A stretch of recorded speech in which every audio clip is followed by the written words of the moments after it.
Already in 2019, I've been blown away a few times at the sheer value for money on some of these phones. We've had devices from OnePlus, Honor, Asus, quite a few more, and yet none of them have impressed me as much as this guy, the Redmi K20 Pro. This is the China version right here, and inside the box it's pretty simple. You get an 18-watt fast charger and a USB Type-C cable. There is also an insert that came on top, and inside of that you've got a hard shell plastic case. It's quite a contrast to the body of the phone.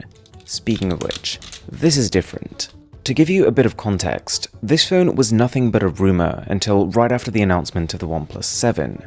As soon as that happened, the VP of Xiaomi posted this tweet, implying that whilst OnePlus had just released a flagship, Xiaomi was about to drop a flagship killer 2.0. He then tells people to hold his dragon. We'll leave it at that. The implication is that in exactly the same way that OnePlus has referred to their phones as flagship killers by offering similar specs to much more expensive phones, Redmi has just pulled the same move on OnePlus. The K20 Pro, spec-wise, sits somewhere in between the OnePlus 7 and the OnePlus 7 Pro, but in terms of price, it even makes the base standard OnePlus 7 look expensive. The China model I have right here has a starting price that converts to $360. So even if this ends up being $399 when we see it on the mass market, there's a definite price gap.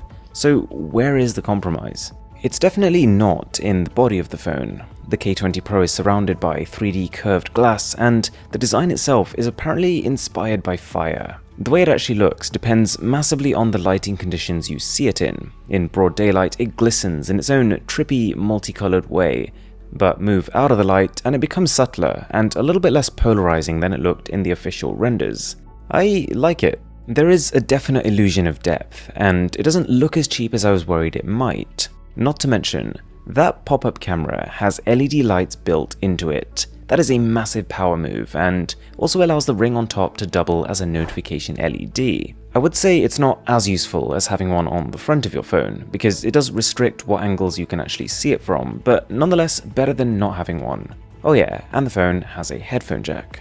Now, in a lot of ways, this device is a very direct competitor to the OnePlus 7 Pro, and so it makes sense to review it in relation to that. Both have identical large 4000 mAh batteries with the capability to charge at a similar rate, although for some reason in the box itself it only comes with an 18-watt charger. They're also both equipped with really good optical in-display fingerprint scanners, although OnePlus's is on average a fraction faster. Even the camera arrangement looks almost copy and pasted. With both you have a pop-up front camera and this vertical triple camera setup on the rear, with one main camera, one ultra-wide, and one telephoto lens. But there is more than meets the eye. For starters, this phone really makes you appreciate what a great job OnePlus has done with the speed of the pop-up. There's a pretty reasonable time lag here when opening the one on the Redmi, although closing it is better. In terms of selfies, it's good. Compared to the back camera, shots look a little bit washed out, but it feels intentional, as it's more flattering on people's faces. They've added a mini panorama feature that lets you quickly tilt your phone around and capture a much wider selfie, almost simulating having an ultra-wide lens on the top. It is super simple, but super effective.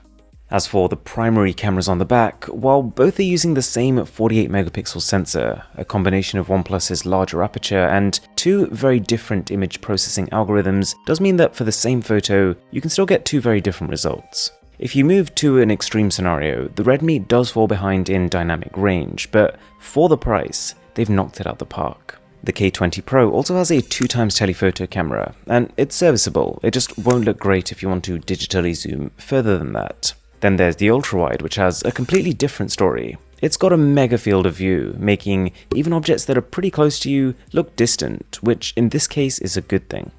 I was relieved when it came to video. It's one of those areas where corners are often cut, but in this case you can still record 4K video at up to 60 frames per second, and it's pretty crispy. In fact, just to see if you'd notice, I actually recorded one of the earlier clips in this video on that phone.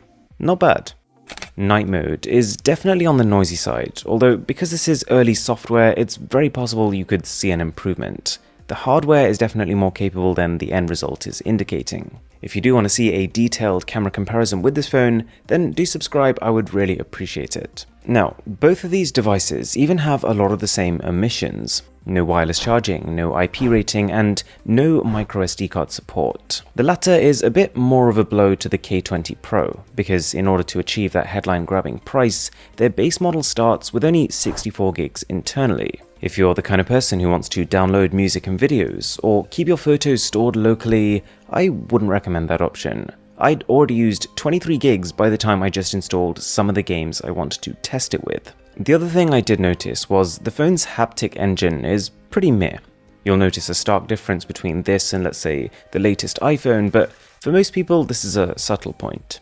When it comes to display, the K20 Pro checks quite a few boxes. It is completely uninterrupted across the front of the phone, it's fairly bright, and it's punchy thanks to AMOLED tech. As a cherry on top, it also supports hardware DC dimming, which for some people, when your phone's display is on lower levels of brightness, it can help to reduce eye fatigue. However, it's not really comparable to the OnePlus 7 Pro in terms of resolution, refresh rate, or that phone's ability to support HDR10+ content, and falls much closer to the 7. But it's easy to forget that that in itself is an achievement. The Redmi K20 Pro is so good in so many ways that a lot of the time it doesn't even register how cheap it is. And for me, that is exactly what a flagship killer should be. It's using Gorilla Glass 5, so not the absolute latest and greatest, but up there with the likes of OnePlus. Worth noting is that audio is a little muffled compared to some of its dual-speaker counterparts. In fact, a lot of those phones use the earpiece just to handle higher frequencies, and so because this phone doesn't do that, its overall pitch is a little lower, but the volume is equivalent because it does have a really large sound chamber. The phone is powerful. In many regions, this will be the cheapest Snapdragon 855 smartphone money can buy, and it combines that with an 8-layered cooling system. And the thermals on this phone are really good. This right here is the heat map after having been used heavily for 45 minutes. The K20 Pro pulls nearly 370,000 points on Antutu, so yeah, that should tell you most of what you need to know about performance, but in case it needed clarifying, yes, it's really snappy. The software, MIUI 10, is no match for this kind of hardware. Every animation feels fast and uninterrupted, and I really like the visual overhaul compared to MIUI 9. I've said this before, but the navigation gestures here are some of the easiest and the most intuitive, and it's great to see that the phone's Android Q beta build has already been released. Alright, so I'm not a huge fan of all the marketing gimmicks associated with the K20 Pro, but that doesn't change the fact that this phone really is a life hack. It is far cheaper than the competition, and there is very little to show for it. If you enjoyed this video, a sub would be massively appreciated. My name is Aaron, this is Mr. Who's the Boss, and I'll catch you in the next one.